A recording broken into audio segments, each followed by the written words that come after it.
We really hope you like this video. Please comment, like, and subscribe to get more content like this. Welcome to the Need to Know Comedy Show. Hello, Chris Kent. How are you? Hello, Joe. I'm good, bye. How are you? Yeah, doing all right. Yeah, I have been. I've been going to the gym a lot in the last month, 2 months. I've been doing CrossFit, feeling good. Wow. That's all going to change. It's going to be closed down, I guess. You can do that at home. You can do that at home. YouTube it. Yeah. I will go back to it. Actually, if you can see that blackboard behind me, I think my regime is there. Oh, right. Regime there. So if you want to take a photo of that, you could do it as well. I could do it as well. Yeah, I could. Or I couldn't. I could also not do it. So Chris, you grew up in Cork and you're living in Cork again now, yeah? I'm back in Cork. Yeah, first time in like I haven't lived in Cork in about 12 years, 10 years, something like that. And yeah, I just moved back like 2 months ago. But you started out. Did you start your comedy career in Cork? No, I did. Yeah. I started my comedy career in Cork about 2005, I think. There was a handful of little nights down here. It was actually a really good little scene now that I look back at it. It was a really cool little scene. There was loads of comedians. The gigs weren't too regular. There was just kind of one or two clubs, but yeah, it was great crack. And we used to go down to Kilkenny then to meet up with the sort of Dublin gang, and we'd do a kind of a fringe, a fringe of the Kilkenny. Oh, right. So the Kilkenny Cat Laughs Festival, and then you did a fringe of that. Wow. Yeah, we did it. Well, it was called. We were on the fringe. It was just basically not the official festival. It was like all of us in a room, kind of, for 5 or whatever. But it was great crack. Yeah, because there's big crowds there, so you yeah, you may as well just siphon off them, Yeah. And from when you were in Cork, when you were still in Cork, were you traveling around the country apart from Kilkenny? You were doing. Yes, yeah, very much so. It was a hobby for a while, obviously, and I was traveling. I was up and down to Dublin a lot, Belfast, Galway, Limerick, mainly Dublin. The very odd bit in the UK, but eventually then I decided to move to Dublin, like 4 years later or something like that. 4 years into it. Was that after? Remember we did a gig in Kerry one time. I do, yeah, in Carsavine. It was a ridiculous gig. Yeah. It was a ridiculous gig. It started at like 1 in the morning. Midnight. Yeah, midnight. I think I was on at midnight and you were headlining, so you were on Sunday. Booking on Saturday. Yeah, that was awful. I got into such trouble after that as well. Oh, sure. Fuck. Yeah. Anyway, I won't go into it. Don't. You don't have to. Yeah, bad memories from Carsavine, to be honest. It's a lovely town. It's a beautiful place. Yeah. Gorgeous. Yeah. And so you moved then to Dublin and doing what clubs in Dublin? Oh, I was doing the International, the Comedy Cellar, the Laughter Lounge, the Bankers when that was there. That was great. Yeah, you could do. Honest, like not that it would be that often, but you could. I think I did 4 gigs one night in Dublin. Was it 4? 2 in the International, 1 in the Bankers, and 1 in the Laughter Lounge. That was London style comedy, like in Dublin. Yeah. But I only did it once, and I was wrecked after it, so I didn't see the attraction of running around from gig to gig. I like to enjoy the gigs I'm doing, rather than thinking of, I need to hurry up. Like that's a real English thing. Like they're really on the minute, I've got to be out of here at 11, 12, and you're like, okay, sorry. That doesn't put any pressure on me as an MC. You have to be out of here in 16 minutes or whatever, So, but yeah, I lived in Dublin for a good 4 years. I loved it up there. I was in and out of doing all the gigs and then traveling around the country, obviously, as well, and over and back to the UK. Right, and what stuff were you doing in the UK? While you were living in Dublin, then you were just going back and forth doing UK? Going back and forth, yeah, doing little bits and pieces, a few off-the-curb gigs and a few kind of uni gigs and a few gigs that just other comedy friends were putting on, So Yeah, yeah. And did you do your first Edinburgh then while you were in I did Dublin? my first Edinburgh while I was in Dublin. Yeah, I was 2012. I did my first Edinburgh. I stupidly did it. Paid room, full brochure, the whole shebang. 2012 Olympics. There was about 7 or 8 people in Edinburgh, I think, and I The did it. Olympics was in London, and people Yeah, just it was crazy. Apparently, it was the worst fringe, everyone was saying, but we had a few good nights at the weekends, but it was grim enough numbers wise, and I loved it. But I kind of regret going full on paid fringe first time. yeah. I should have done, like, I had the hour because I was going a good few years, but I should have done a two-hander with someone, or you know what I mean, or paid Yeah. fringe or something, because I kind of got stuck in the paid fringe then, as opposed to the free fringe. I mean, Yeah, and you can lose a lot by. you can lose a lot of money. Yeah, you can. I know that now. You can lose loads of money, and it doesn't even matter if you don't have the money. They'll say we want it. They're quite vicious about it. So you can lose a bit of money, all right. But Yeah, even people who sold out for the whole run sometimes. oh, yeah, that's ridiculous. Yeah, I don't know someone how said. Yeah, I don't know how that happens, but I remember someone said to me, if I sell all of my tickets, I'll only owe like £3,000 or something. And I was like, that is not a good deal. Yeah. How you sell all your tickets, 100% of your tickets, and you do all the shows and all the work, and you write the show, and then you owe someone £3,000? Something isn't adding up there. Like, No, that's bad. Well, I guess that's why Free Fringe came in, just to try free fringe came in, yeah. Yeah. No, I'm not knocking paid either, because that first year I wouldn't have even lost that much. I kind of did it low. You can do the paid fringe if you're doing it yourself with your own kind of, you get your own flyers, you don't get big PR, you don't get all that. You can do it and you can make a bit of money, like, Oh yeah, I've done paid Fringe the last not this year, but the last 2 years in the stand, and and that stand is a little bit out of the way. It is a little bit over there, isn't it? Yeah. It wasn't for I thought for a while, because there was gigs on in this square, and that was bringing people over that way. But that was stopped. And I did find though that I was much better at flyering than paying a flyer. Really? Yeah. When I did it myself, I got people in. I no matter who I paid to do it, they were never as good as me. Even though I don't like doing it really, but when I do it. Yeah, I don't like doing it either. But there's definitely different approaches to doing it. I think you can be disgruntled with it, and you can kind of go, oh yeah, they're like, if they're like, are you famous? And you're like, well, I'm out here flyering you in the rain. So what do you think? So I always found I did get a few in. I always got a few in, definitely myself. I always, sometimes I'd never fill the room myself though. So I always had to weigh up if it was worth, if I had the energy to go, can I flyer now for 2 hours to get 8 people in, or whatever. But yeah, good days and bad days. Some days you need to stop the flyering, I think, though, at least 15 minutes before the gig, because if you get a bad one, or a run of bad, rude people, then you can take that on stage with you then, So, yeah, you could take that. The one thing about me flying as well, I was very stingy with the flyers. I didn't just hand them out. I mean, chat with people. So that's good. Yeah, you have to chat with people, and because you see flyers just doing that, like not even looking, just giving all your flyers away. But I mean, it's a terrible job, though. You couldn't blame them for not being good at it. I know, it's shite, yeah. When they have absolutely no, what do they get out? Yeah, but when you get a good flyer, it's a goal. It's like, holy shit, this is, you really try and hold on to them as best as you can. And you get a good chatty flyer that sells you well, and you're like, they're getting people into the room. They're hard to come by, like, Yeah, they'd be in high demand. They're probably getting much more money. A good flyer is probably making more money than a comedian. Absolutely. Most of the people in Edinburgh make more money than comedians. The comedy. How did that happen? Everyone up there is making. I look at queues to the donut stall, and they're longer than any queue I've ever had in my show. I'm like, those donuts are good.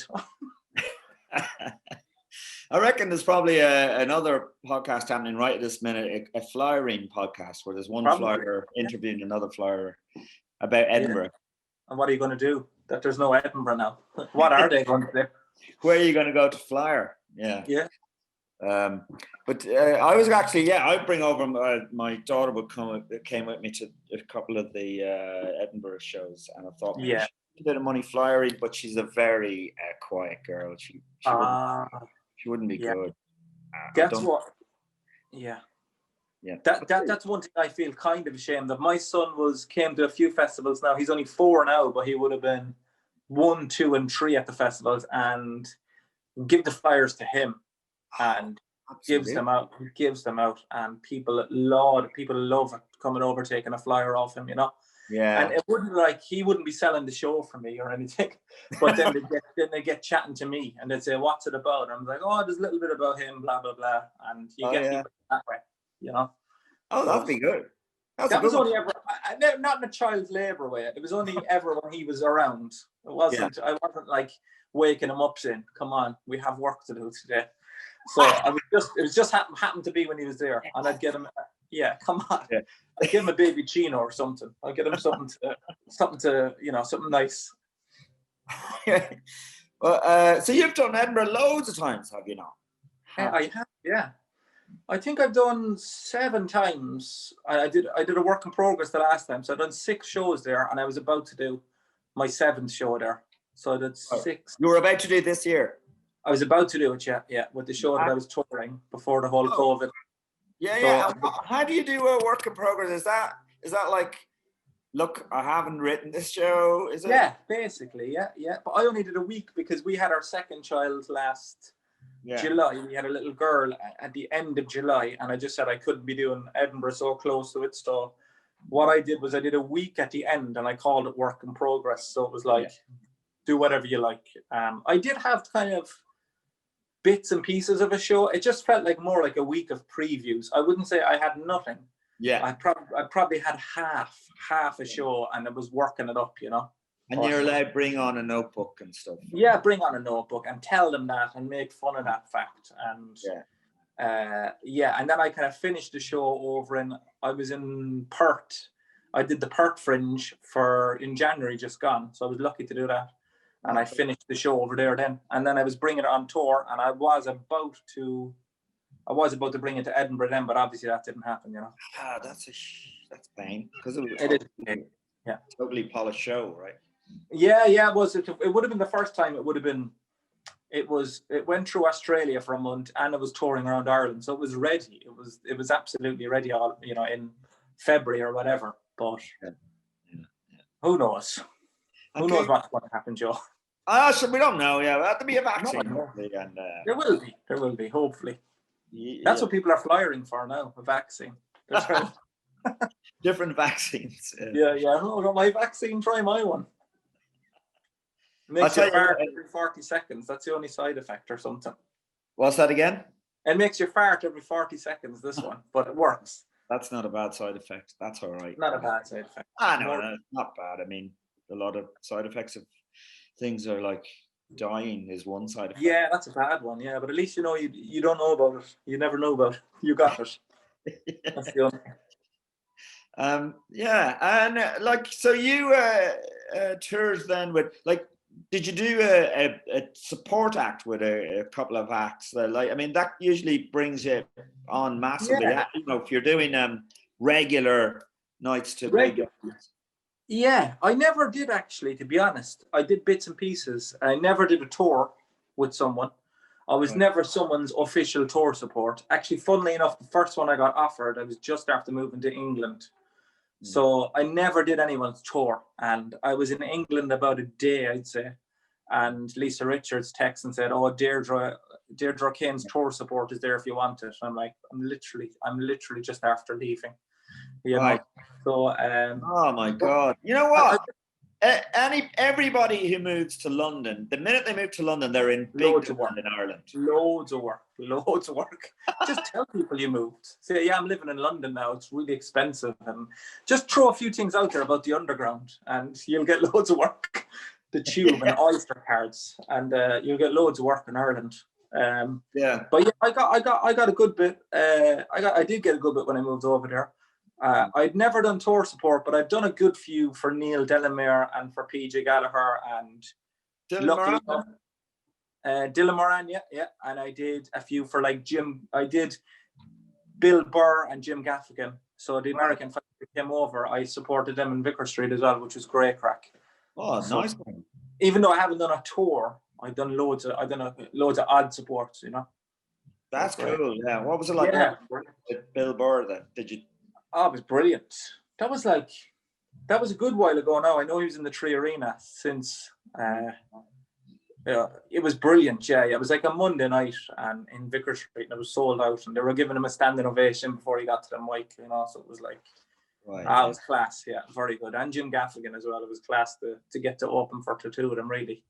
Yeah.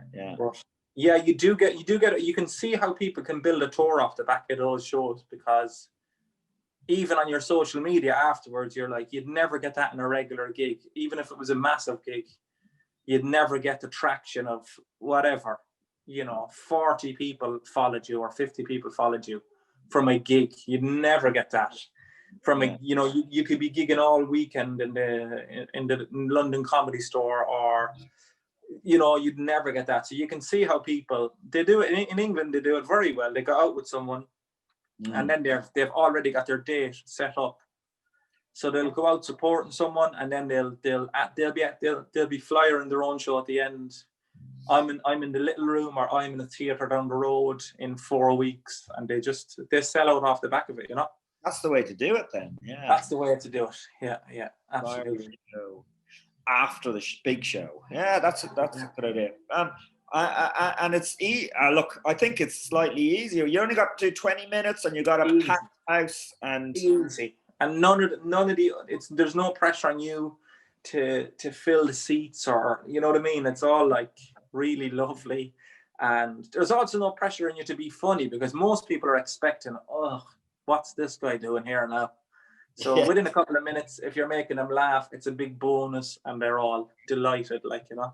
I love doing support acts. I would do support acts for the rest of my life. I would just go around supporting everyone all the time. It would be brilliant to do that. I actually opened for Pat Short for years, but I had to do 35, 40 minutes. It wasn't like 20 minutes. I did open for him a few times as well, and it was even 45 minutes he asked me to do one night. Yeah. That's basically a show. That's basically a show. It's not far off what he's doing on stage. Yeah. But it was great crack as well. Yeah, it was good fun doing those gigs as well. It was a good while ago now, but yeah. Although they're a little bit conservative. The first support I did with Pat was okay, actually. I think it was the second one I did. A group of old ladies walked out in the middle of my set. They didn't. No way. They did. I just said something about, as a stupid joke about, I used to say this joke about, I didn't know what doggy style meant.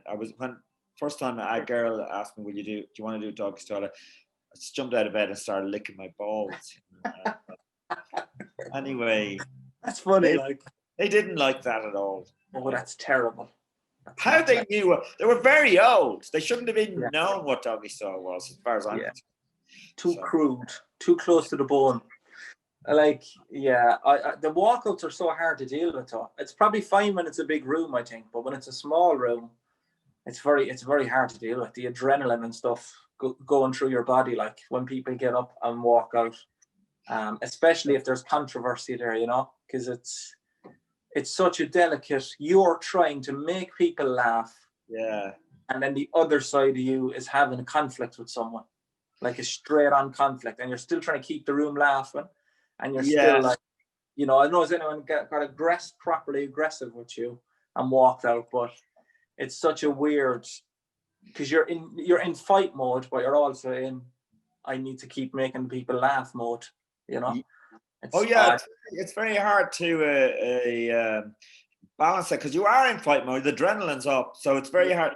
You have to mind yourself that you don't go too hard on. Yeah. I've had a couple of times in Edinburgh. Actually, I've had a few walkouts and controversial kind of, and it was nothing. It was just they weren't into my style, and it was a couple of older ladies actually one year, and it was fine that they weren't into it, but then they were trying to turn the rest of the crowd against me, going, what's he doing? And I'm like, you know, and then I just had this standoff with them, and the audience was on my side, and you're getting them to leave, and it feels brilliant getting them to leave, but your heart is absolutely flying, you know? Absolutely, yeah. I had a guy another time in Edinburgh who walked. No, he didn't walk actually, but there was something between us for the whole thing, and he took something I said the wrong way. He was laughing and laughing, and then he just switched, and he was really. You could feel the tension in the room. He was everybody's missus, and like he wanted to fight me, you know. And I just had to just stay back and disarm him the whole way. And what did he say to me afterwards?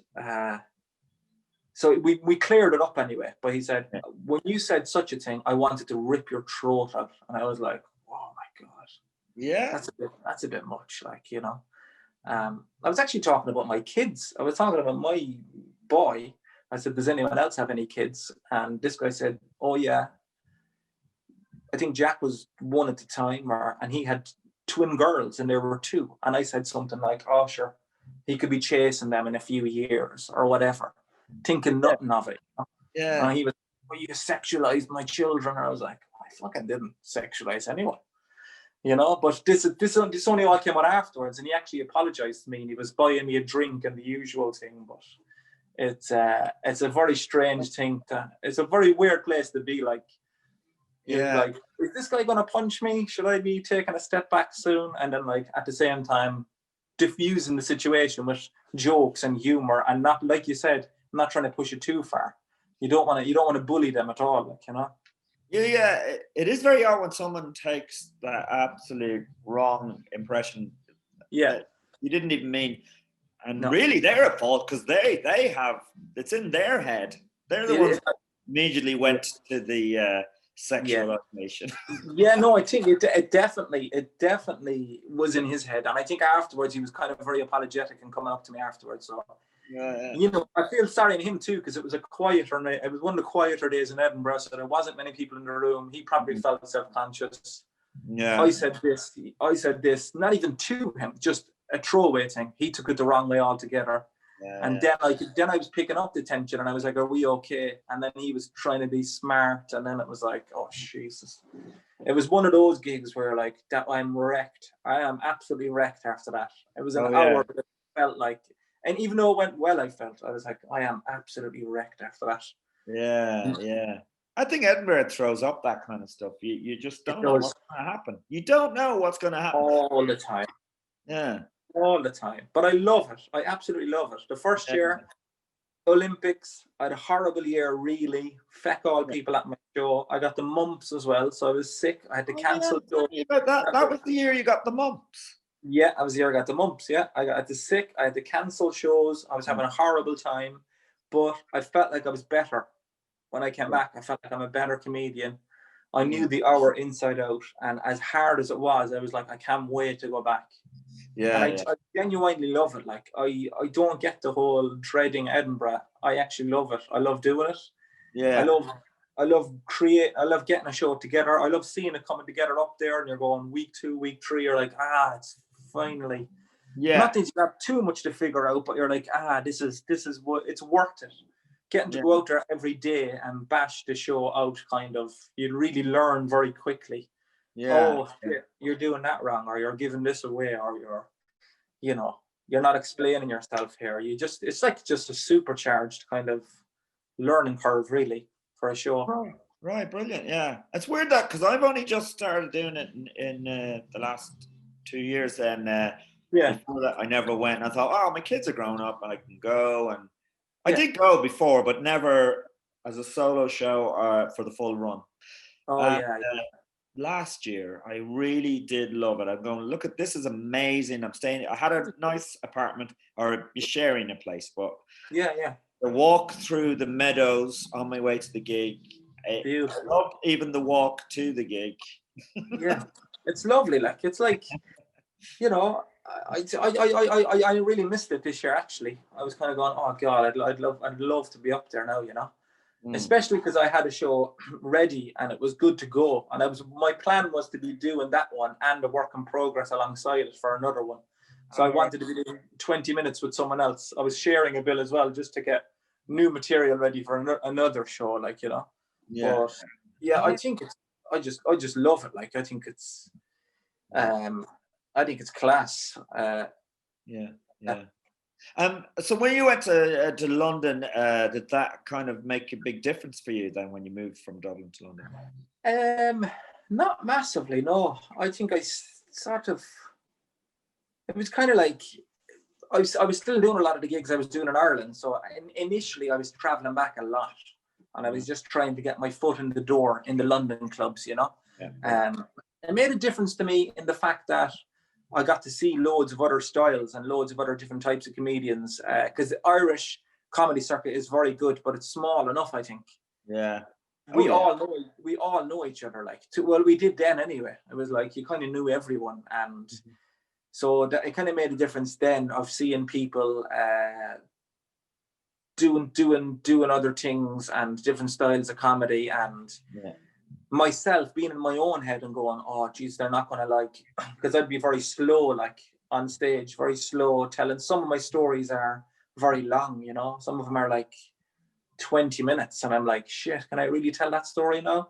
After seeing, especially when you see the English acts going bang bang bang bang, it's all like really punchy, punch heavy. So I kind of learned how to just go, fuck it, you have to, like, well, you're not that kind of comedian anyway.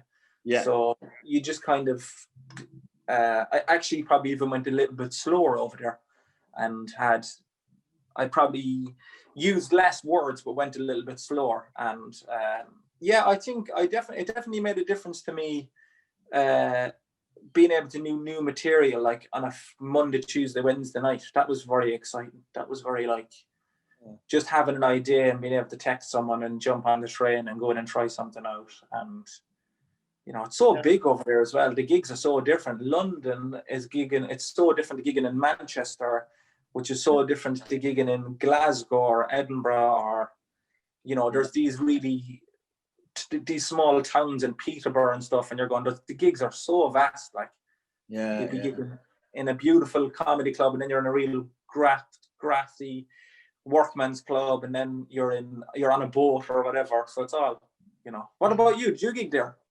Not now. No, I used to go over a lot. I used to do jonglers like every second weekend or something. So I'd be all over the UK. London not as much, because they wouldn't pay for your accommodation in London. So but I did do Bow, and like there's a jonglers in Bow, which was like the audience were like gangsters and everything, and quite amazing. You get that. You definitely get that. Yeah. And then I loved it. What was it? No, Bristol was amazing. Bristol, yeah. There was a few horror stories about a few, but I did one or two jonglers, not many. It was kind of coming to an end when I was over there. So I did jonglers on the road, which was like a little one of their ones in a theater. So it was just like a beautiful gig. It was like 400 people packed, and it was like a really good, really well behaved gig. And I remember being terrified beforehand, because they were like, "Oh, you're doing jonglers," but it was actually nicer than most of the other gigs, to be honest. Some of the jonglers are amazing. Bristol was amazing. Leeds was amazing. Glasgow. I used to love Glasgow, and some people would be afraid of Glasgow, but I always had an amazing gig in Glasgow. I think I might think, I did Highlight in Glasgow. That was a different one, I think. Right. Only thing is, after the gig, people would be coming up, talking to you, and I hadn't a clue what they were saying. In Glasgow. Yeah. It's so strong, isn't it, that accent? That is like ridiculous. Yeah. So have you gigged abroad, like in Europe? Have you done a good bit of Europe, or? Yeah. What did I do there last year? I did some gig. I did Scandinavia years ago. I did the whole Tallinn, Tartu. Where else? What was on that run? You know that run? No, I haven't done that. I've done the odd gig in I've done one in Sweden. I've done one venue in Sweden, I've done a few in Norway, but it's a long time ago. I can't remember. I did those ones, and then I did last year. I did a few gigs in. What did I do? A few gigs in. Was it Malmo? And you know that run. I haven't done that run. No. That's a good run. That's like, it's odd. The rooms are not nice, but the crowds are brilliant. So it would like kind of just, you know, kind of cancels it out really. But that was good. It was just really good to see these places as well. And, you know, really lucky to go. I'm getting paid to come over here and walk around the city and do 20 minutes at night or whatever. Yeah, it's amazing. Yeah. Amazing. That's a better way to see a place because you're actually meeting local people and stuff. Yeah, and if you're on your own, you're going to go out and walk around and you know, explore the place. But yeah, I did. So I did a few Scandinavia about a good few years ago, and then I did some gigs in it was Malmo. I can't remember now where else I did. To be honest, it is absolutely. It's just not remembering. But was it Malmo? It was Denmark. I can't even remember. I just went to these. Ignorant altogether. I just went. No, you're just so rock and roll of you. You just can't. So rock and roll. I don't even wake up in a different city every day. It's. Yeah. Do you know what I did do though? And you've definitely done it. Is the Kansas Irish Festival. That was good. Yeah. That was brilliant. Yeah. I did that last September, and just to see all these crazy Americans that think they're Irish. Wearing kilts, which are not Irish at all. You're like, okay, you're in a kilt, and you're telling me you're Irish. But that was brilliant. I loved that. That was amazing. I did another one in Minnesota or something. Milwaukee Irish Festival. It's the biggest one in America, and it's just nuts. I mean, they're not even. There's no Irish, like they're mostly from German or Scandinavian background, but they just want to be Irish. And they want to be Irish. That's it. And, fuck it. It's just mad. Like, cause there was a band called the Red Hot Chili Pipers, and they play bagpipes, but they're like playing bagpipes, not Irish. They're not all Irish. Rangers fans. They're nice little blokes. But they're all like Rangers fans, you know. They're all Rangers fans, yeah. And all the proud to be Irish people like clapping their hands down the back. You're like, no, that's not right at all. Well, listen, we're gonna. I don't know if you remember, but I asked you every time I talked to someone on this Need to Know comedy show. I asked you to recommend someone else that you gigged with. Jim Owen recommended you, so very lovely of Jim. Yeah. So, is there? Have you thought of someone that you'd like to recommend? I have. I like to recommend Eleanor Tiernan. Maybe you've had her already. Had her on already. Yeah. Sugar. Who else? On the spot. Yeah, she was brilliant. She is brilliant. Huh? That's why I recommend her. She's class. She's amazing. I would have gigged with her a lot down through the years and done previews with her and. Right. You know, lived in Edinburgh. Who else? Gerard Farley. Have you had him on? Oh, right. I haven't had him on. So, yeah. Gerard's brilliant. Gerard is absolutely brilliant. He's just... There was a gig... I did a gig in Galway with him, and it was a kind of... It wasn't a tough gig, but it was just like... No one was kind of like... It was just one of those ones. It was like, oh, God, it's kind of like pulling teeth. And he went on in the second half just and absolutely destroyed the room. Like, you know, he just went on with him on a mission going like, do you know what now? Fuck you. You're not getting away with this shit. Yeah, and he just laid into them. And it was absolutely brilliant. Yeah. So I'm a big fan of Garrod as well. Cool. Yeah. I'll get Garrod on. And that'll be good. So listen, it's been great chatting with you. And hopefully there'll be gigs soon. It's going to shite now. Actually, there won't be any gigs till after Christmas.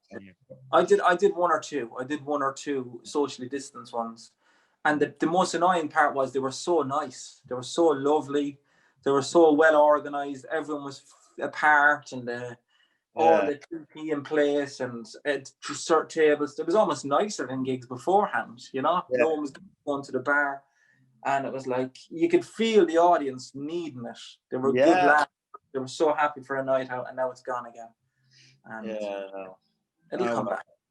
It'll come back. Well, so it was brilliant chatting to you. I know you've had a long day, so I'll let you get back. You probably have to put the kids to bed now as well. So. Oh, my wife did that. That's why I scheduled for this time. She's been wrestling now. They're in bed now. Bro, great. You've had an evening off then. It was lovely to chat to you, Joe. Bye. All right, Chris. So talk to you. Hopefully we'll gig soon. I'll talk to you soon. Bye. Take it easy. See you later. Yeah. Bye.